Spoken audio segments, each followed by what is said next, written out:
New Zealand is one of the last places on Earth that people settled. No humans lived there until about 800 years ago. This makes it the most recently inhabited major landmass in the world. The first people to arrive were Polynesians.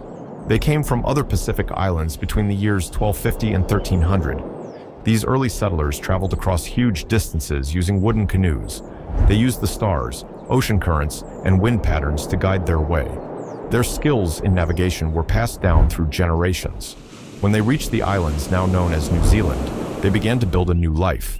These people became the ancestors of the Maori. They brought with them important knowledge.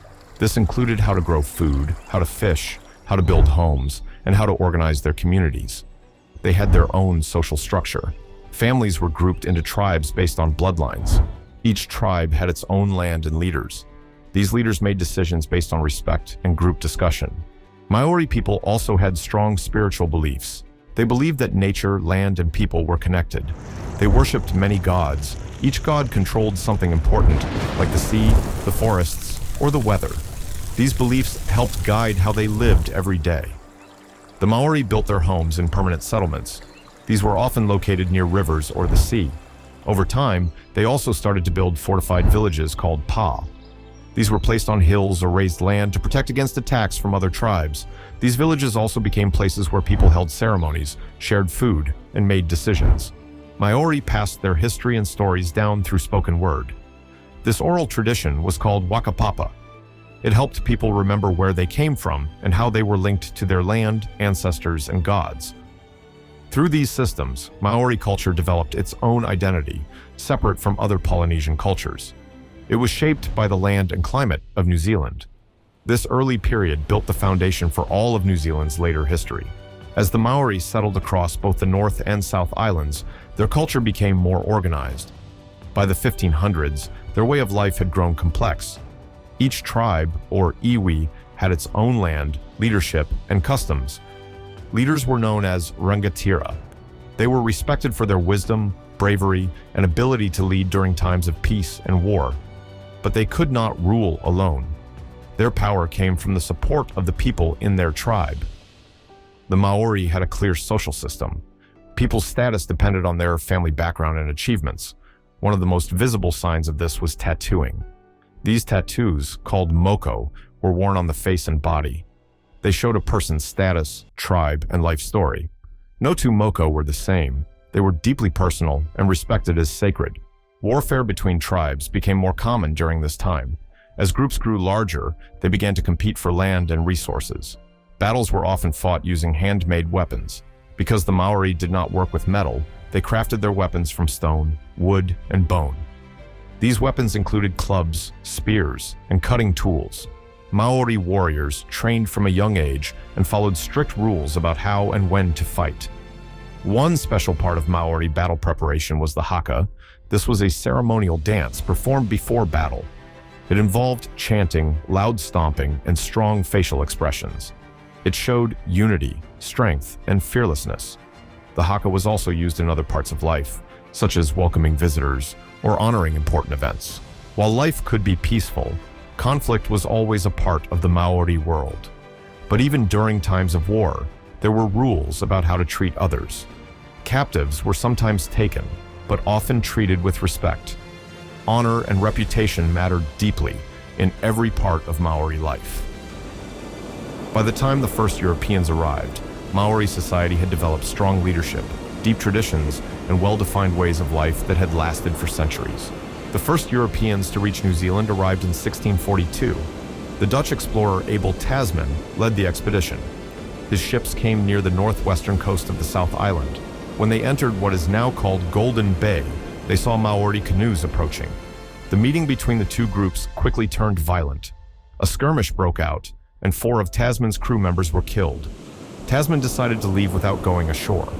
He named the land Staten Land, which was later changed to Nova Zealandia, the Latin name for the Dutch province of Zealand. This was the first time New Zealand appeared on a European map. Over 120 years passed before another European ship returned. In 1769, British explorer Captain James Cook arrived on the HMS Endeavour. He explored both the North and South Islands, sometimes meeting Maori peacefully, but sometimes facing conflict. Despite the risks, Cook stayed for a longer time.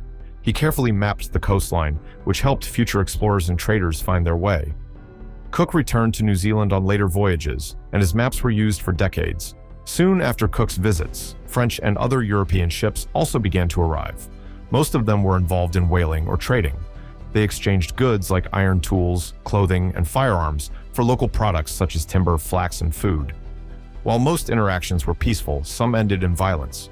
In 1809, for example, the crew of a British ship named the Boyd was killed in retaliation for the mistreatment of a Maori passenger. During this time, Maori became especially interested in acquiring muskets.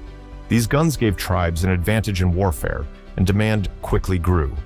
Trade between Maori and Europeans increased, with some tribes gaining more power through access to weapons. European presence in New Zealand remained small during this period, but slowly, a few Europeans began to settle. Some were runaway sailors or escaped convicts from Australia. A few of them lived with Maori communities and were called Pakeha Maori. They learned the language and customs and helped spread knowledge between the two cultures. The early 1800s brought major changes to Maori society. One of the most important changes was the arrival of firearms. European traders and sailors sold muskets to Maori tribes in exchange for food, flax, and other goods. Muskets were far more powerful than traditional weapons made of wood and stone. As a result, the balance of power between tribes began to shift. This led to a long period of intertribal conflict known as the Musket Wars. These wars started around 1806 and continued until about 1845. Over time, nearly every tribe tried to get muskets. Some wanted to protect themselves, others wanted revenge for past defeats or to gain more land. It became an arms race. Tribes with more guns attacked weaker ones. Some entire villages were destroyed, many people were killed or forced to move. Historians estimate that between 20,000 and 40,000 people died during this period. These wars changed the structure of Maori society. Some tribes became stronger, while others were nearly wiped out. Lands changed hands many times. The constant fighting also disrupted trade and daily life. Traditional alliances broke down. Many Maori communities lived in fear of surprise attacks. At the same time, a few small European settlements began to form. These were located mostly in the far north, around the Bay of Islands and Hokianga. Some of the early settlers were escaped convicts or sailors who chose to stay. They often married into Maori families and lived under local customs. Another major influence was the arrival of Christian missionaries. The first mission was started in 1814 by Samuel Marsden at a place called Hohi Bay. Missionaries taught Maori people how to read and write in their own language.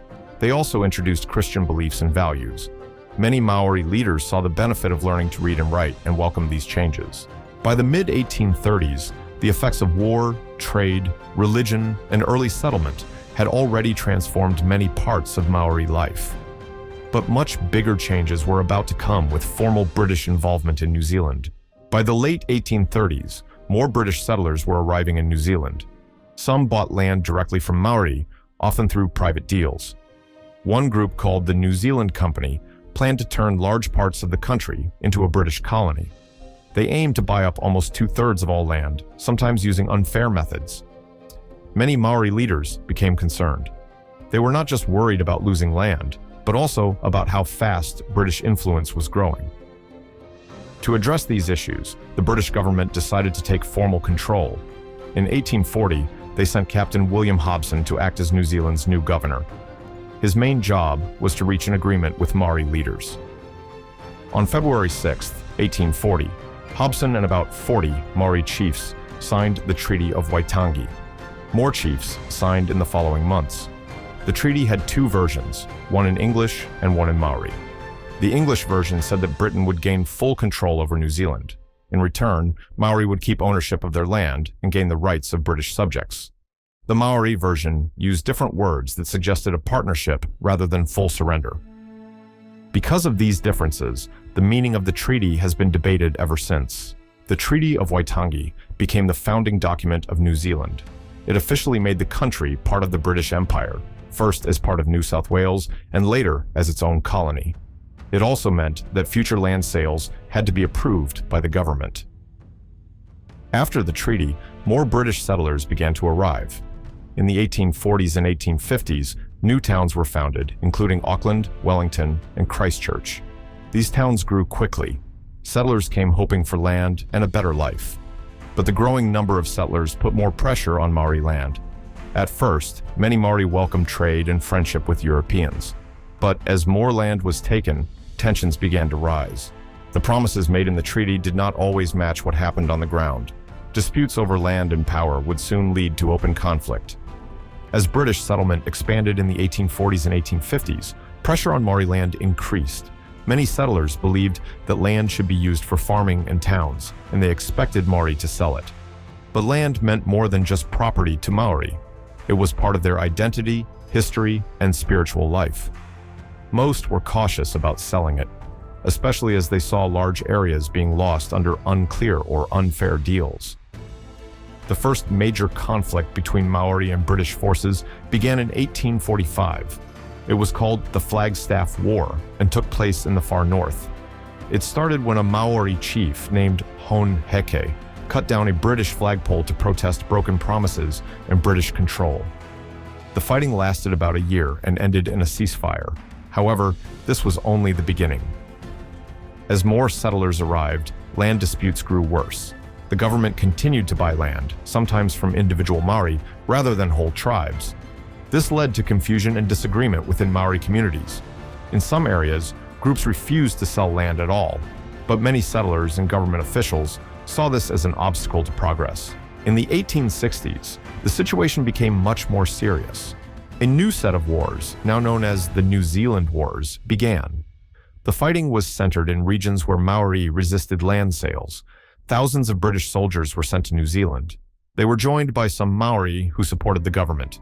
Together, they fought against Maori groups who wanted to protect their land and independence. The wars were long and difficult. Maori used well-planned tactics and built strong defensive villages, but they were outnumbered and outgunned. By the early 1870s, most fighting had ended. The government had taken around 6,000 square miles of Maori land as punishment. This left many Maori communities poor and displaced. The effects of these wars lasted for generations. Many Maori never got their land back. The anger and sadness from that time still exist today. These conflicts shaped how the country would grow and how Maori and non-Maori would live together in the years to come.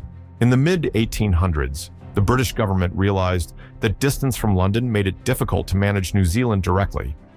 To address this, they passed a law in 1852 to let New Zealand form its own government.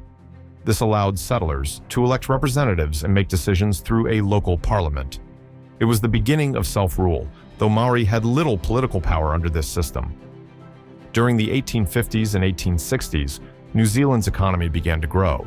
Farming became the main activity, especially sheep farming. Wool was exported to Britain and brought in steady income. New towns and roads were built to support this growth. In the early 1860s, gold was discovered in Otago and on the West Coast. This started a gold rush. Thousands of people came looking for wealth, including migrants from Australia, the United States, China, and Europe. Between 1859 and 1863, the population more than doubled, from 71,000 to 164,000. Most migrants were from Britain, but some came from other parts of the world. These people added to New Zealand's growing mix of cultures. Some planned to return home after making money. Others stayed and became permanent residents. One migrant who made an impact was Gottfried Lindauer, a painter from Bohemia. He arrived in 1874 and became known for his portraits of Maori chiefs and their families. His paintings showed traditional tattoos, clothing, and jewelry. They are now valuable records of Maori life at that time. In the 1870s, the country faced a short economic slowdown. To fix this, the government launched large public works programs. Under Prime Minister Julius Vogel, railways, roads, and telegraph lines were built across the country. These projects helped create jobs and connect remote areas to towns and ports. Later in the 19th century, the government also introduced new social policies. Under Prime Minister Richard Seddon, laws were passed to improve life for workers and the elderly. New Zealand introduced pensions, minimum wage laws, and work protections. In 1893, it became the first country in the world to give women the right to vote in national elections. At the start of the 20th century, New Zealand was one of the most developed colonies in the British Empire. Its economy was strong, its government was stable, and it had made progress in areas like education and workers' rights. Still, many people were beginning to ask whether New Zealand should have more independence from Britain. In 1900, Australia was in the process of becoming a dominion. Some leaders in New Zealand discussed the idea of joining Australia, but most New Zealanders were against it. They wanted to remain separate. In 1907, New Zealand became a dominion on its own. This meant it could make its own laws and manage its own affairs, while still recognizing the British monarch as head of state. Britain still controlled foreign policy, but day-to-day governance was now in local hands. Just 7 years later, in 1914, the First World War began. As a dominion of the British Empire, New Zealand automatically entered the war. Its first major action was the capture of German Samoa. But the most remembered part of New Zealand's involvement was the Gallipoli campaign in Turkey. New Zealand soldiers fought alongside Australian troops as part of the ANZACs, the Australian and New Zealand Army Corps. The campaign at Gallipoli was hard and resulted in many deaths. Over 18,000 New Zealand soldiers died in World War I, with many more wounded. The loss affected almost every family in the country. However, their courage and sacrifice became a source of national pride. Anzac Day, held every year on April 25th, became a time for remembering and honoring those who served. After the war, New Zealand began to feel more like a nation in its own right. Many people believed the country had proven itself on the world stage. The shared experience of war brought New Zealanders together and gave them a stronger sense of identity separate from Britain. Though the political structure stayed the same, the way people thought about their country began to change. The years between World War I and World War II were difficult for New Zealand. Like many countries, it suffered during the Great Depression of the 1930s. Jobs were lost, wages fell, and families struggled to afford basic needs. In response, voters elected the country's first Labour government in 1935. This government focused on helping ordinary people. It expanded social services, built public housing, and improved workers' rights. At the same time, New Zealand began to disagree with Britain on some international issues. However, these disagreements were set aside when World War II broke out in 1939. New Zealand again stood with Britain and sent troops to fight. But this war was different. The threat came much closer to home. Japan's advance through the Pacific region created fear that New Zealand might be attacked. Despite this risk, most of New Zealand's military efforts were focused in Europe and North Africa. Over 150,000 New Zealanders served in the war. They helped fight in places like Greece, Crete, and Egypt. Back home, New Zealand supported Britain by sending food and other supplies. Farms worked around the clock to provide meat, dairy, and wool to British forces and civilians. After the war ended in 1945, New Zealand's relationship with Britain began to change. The country still had strong cultural ties to Britain, but the reality of global politics was shifting. The United States had become the main power in the Pacific, and New Zealand started to rely more on American support for defense and trade. This closer relationship with the U.S. led to New Zealand's involvement in the Vietnam War during the 1960s. The decision to send troops was unpopular with many New Zealanders and led to protests. People questioned why the country was fighting in a war far from home. It caused debate about foreign policy and New Zealand's role in the world. By the 1980s, these tensions reached a breaking point. In 1986, New Zealand passed a strong anti-nuclear law. This led to its suspension from the Australia and the United States Security Alliance. The move marked a clear step toward a more independent foreign policy. In the second half of the 20th century, New Zealand changed in many ways. Immigration policies became more open. Before this, most immigrants came from Britain. But by the 1970s and 1980s, more people started arriving from Asia and the Pacific Islands. These groups brought new cultures, languages, and traditions. At the same time, the number of immigrants from Britain began to decline. Australia became New Zealand's closest partner, with people moving freely between the two countries. During this time, Māori communities began to take action to protect their culture and language. Since European settlement, Māori traditions had been pushed aside. Many Māori had lost their land and felt disconnected from their identity. In the 1970s, Māori leaders began calling for change. They wanted better treatment, protection of land rights, and support for their language and customs. One major success came in 1987, when the Māori language was made an official language of New Zealand. This meant it had to be respected in schools, courts, and government services. Māori education and media also grew. Māori TV channels, schools, and cultural programs helped to bring back pride and knowledge among the younger generation. Māori leaders also entered politics in greater numbers. They used legal tools and public campaigns to address past wrongs. Some tribes were given back land or money through settlement agreements with the government. These efforts were part of a wider movement to fix the problems caused by colonization. By the end of the 20th century, New Zealand had become a multicultural country. People from many parts of the world called it home.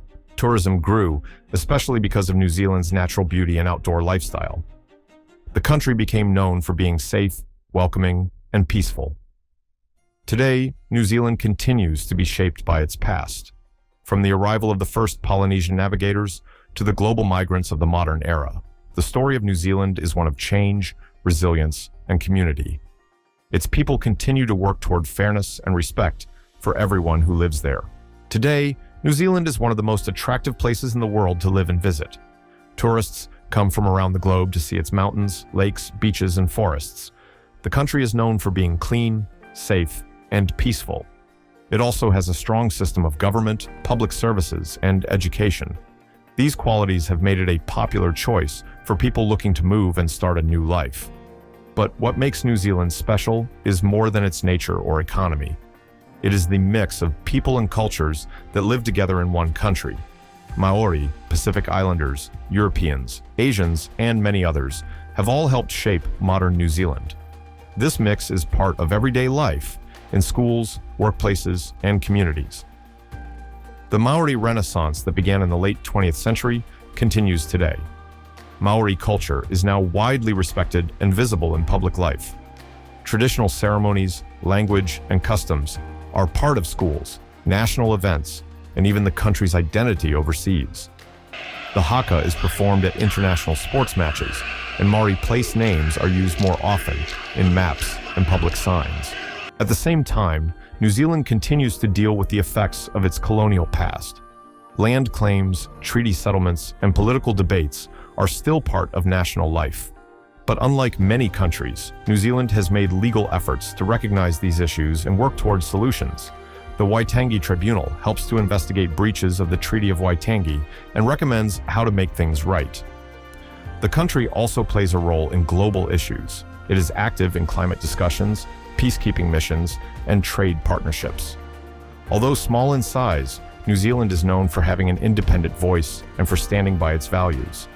It continues to follow its anti-nuclear policy and supports international human rights.